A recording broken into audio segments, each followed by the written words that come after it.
Okay, we're gonna try this again. So let me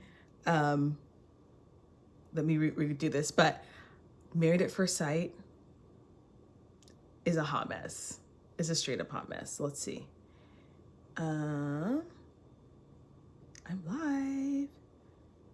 Is it gonna show me live? Let's see. Hot mess. Perfect. Okay, so we are over halfway through with Married at First Sight, and it just keeps getting worse and worse. Worse and worse for all of the couples. It is painful to watch. It is absolutely painful to watch. And it is absolutely painful to see that none of these couples are going to work out. And it's actually quite disappointing in terms of the experts. Like, I feel like this show has just gone super downhill, because it used to be really about like, are these couples going to work out? How can we find people who are compatible, et cetera, et cetera. It is not that.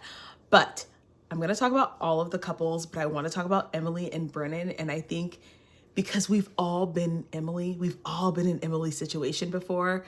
If you've dated, I feel like a lot of us could relate to this. And it's different because they're married. But what I mean is, it is so obvious that Brennan does not like her as much as she likes him. She really wants this to work. It's so obvious.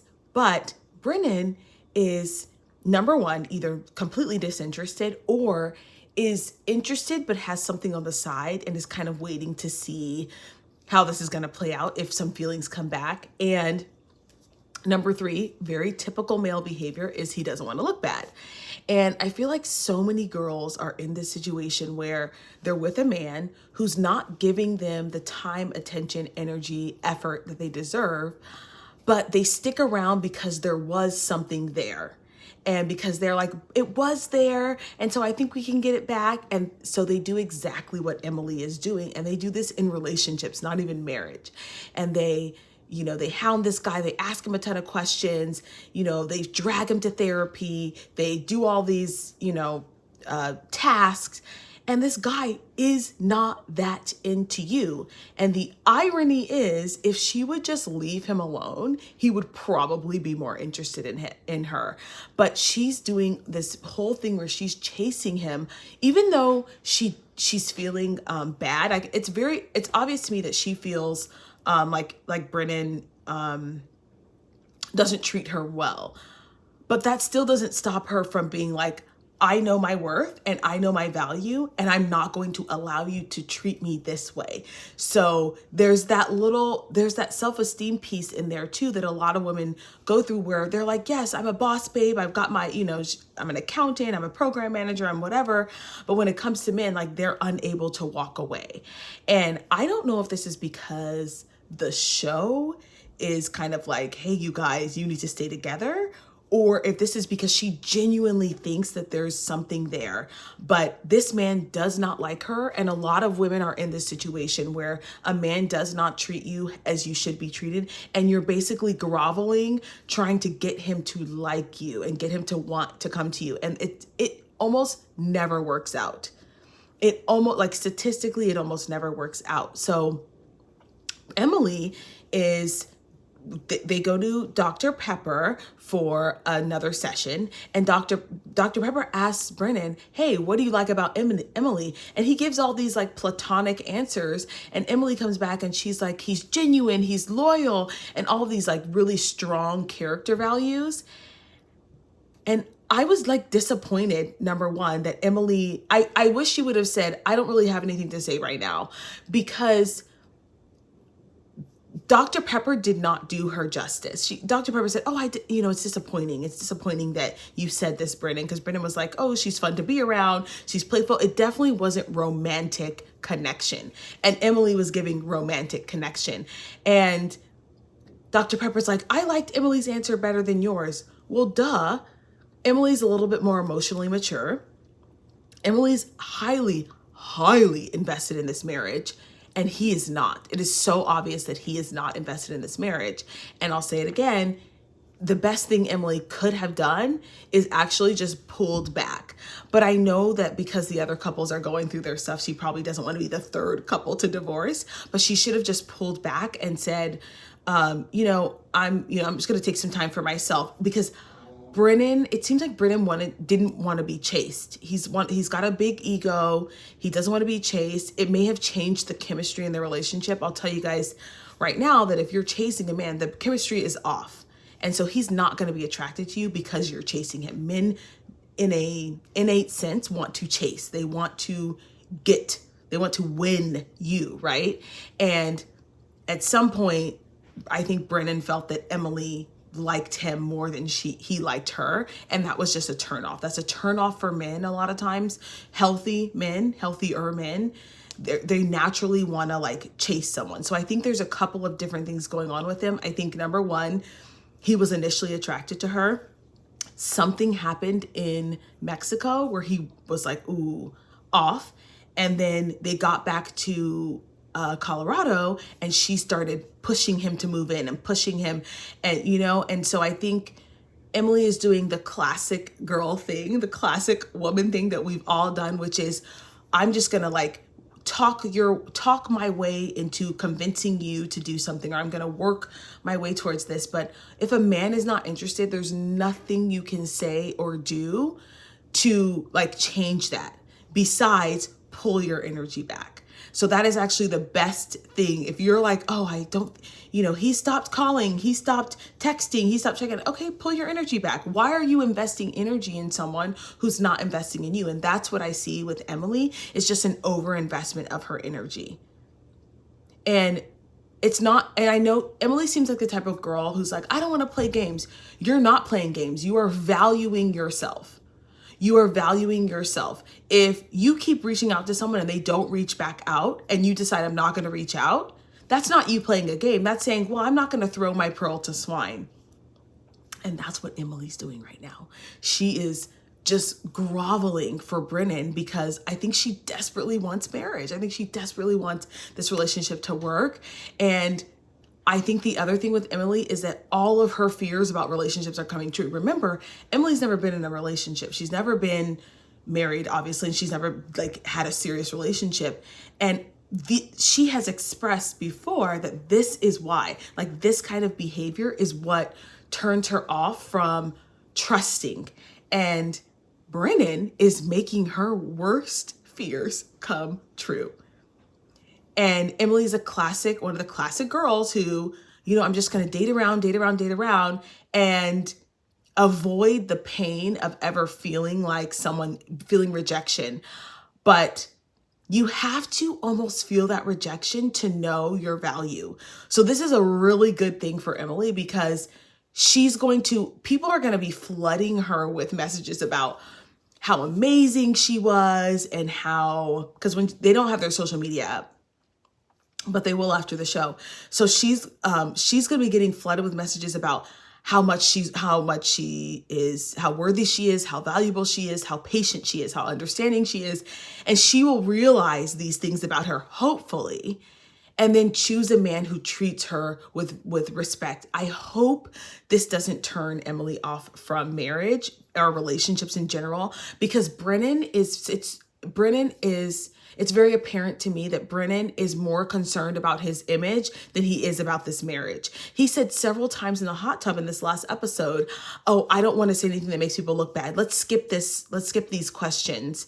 And he gets pretty snippy with her and pretty disrespectful. So that's funny. It's interesting to me that he will get like that with her on camera, but then will say, I want to protect, I'm protecting her. No, babe, you're actually quite rude to her in front of the cameras. So you're not worried about protecting her. You're worried about protecting yourself and making sure you don't look bad.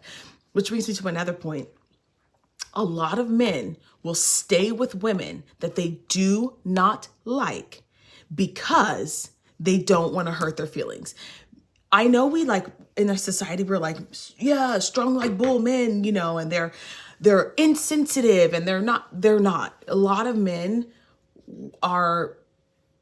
they don't want to hurt women's feelings. So they stay with them and they cheat on them and they do all these things because they don't want to hurt the woman's feelings. And a lot of us also have been in that situation where we're like, but if he didn't like me, why doesn't he just break up with me? Because of this right here. He's not breaking up with you because It's comfortable. It's easy. I mean, even though they're not married, Emily is a comfortable person for Brennan. Even though they're not living together, she's a comfortable person for him. Even though he's not attracted to her, she's a comfortable person for him. And what that means is he can kind of take her or leave her. He is very lukewarm about her. So he doesn't need, like, he's got kind of like that emotional support. If he wanted to sleep with her, she would. You know what I mean? Like,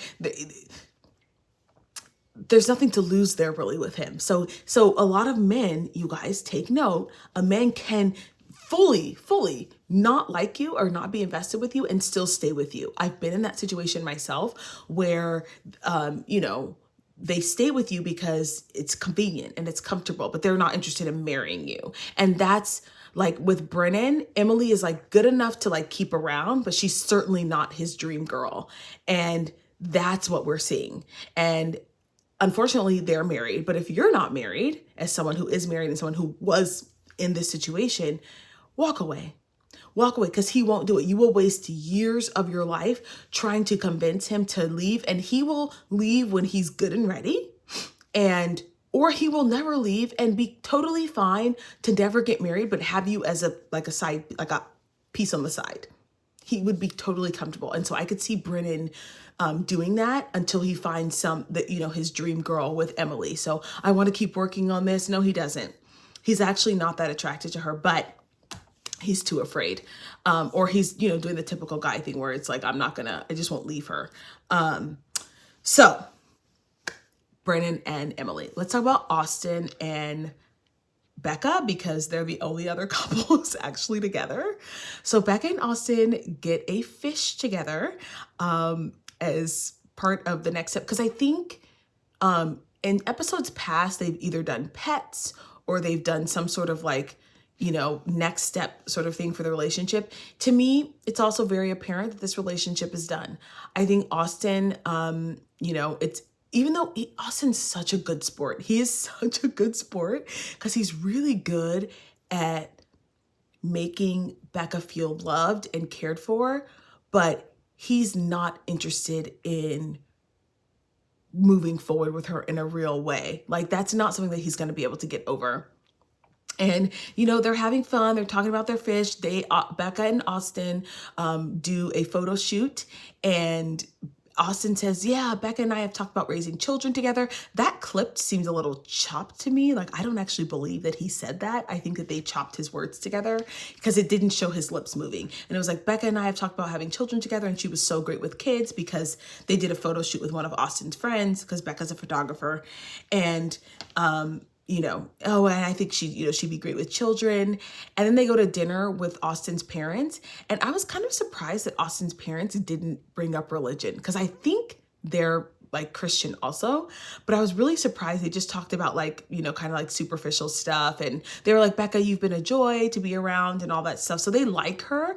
They like her, her personality. But I'm not so sure Austin is 100% in on this. I'm not so sure Austin is 100% like is in love with her. And actually in the preview, he's like, I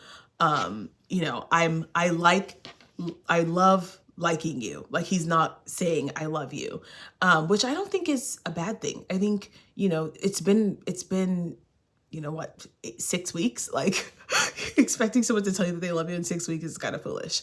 So that's Becca and Austin. Nothing really happened with them. They're boring because nothing's come up. Next week, we'll get a big blow up.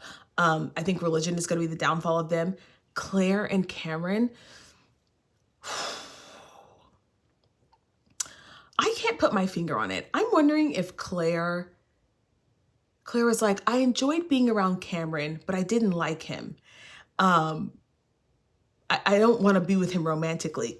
Cameron is going through some serious heart issues. He has to have surgery, and Claire is his support system here. And it's odd. And the Claire's friend asks her, do you think you'll ever be able to get there with him? And she's basically like, no. So this series is basically a huge fail. I'm so interested to see who Michael's new wife is. If you're watching the show, you'll know. Okay, you guys, I don't think she's a good fit for him. I just off of looks alone. And I see that because her energy, her, like the way she carries herself is so different from him. I wonder if he will be too much for her. And I know she's like, I'm going to love my husband already. I'm like, oh, I hope so. Because Michael is an eccentric character. And she seems like very like by the book, sort of like, you know, she's kind of like put together, you know, doesn't seem like she steps outside the box too much. Although she did have a cute red shoe on, and I thought, okay, maybe she is a little spicy.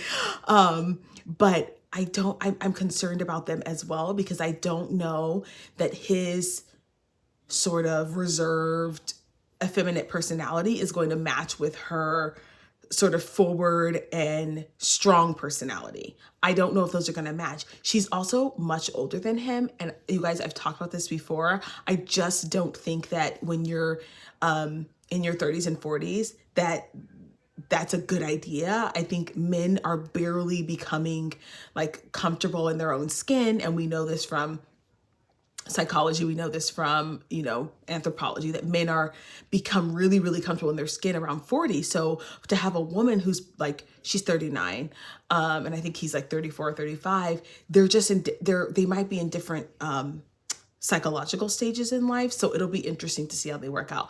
But I'm not banking on it. At this point. My predictions are that none of the couples are staying together, and that this is just a complete flop.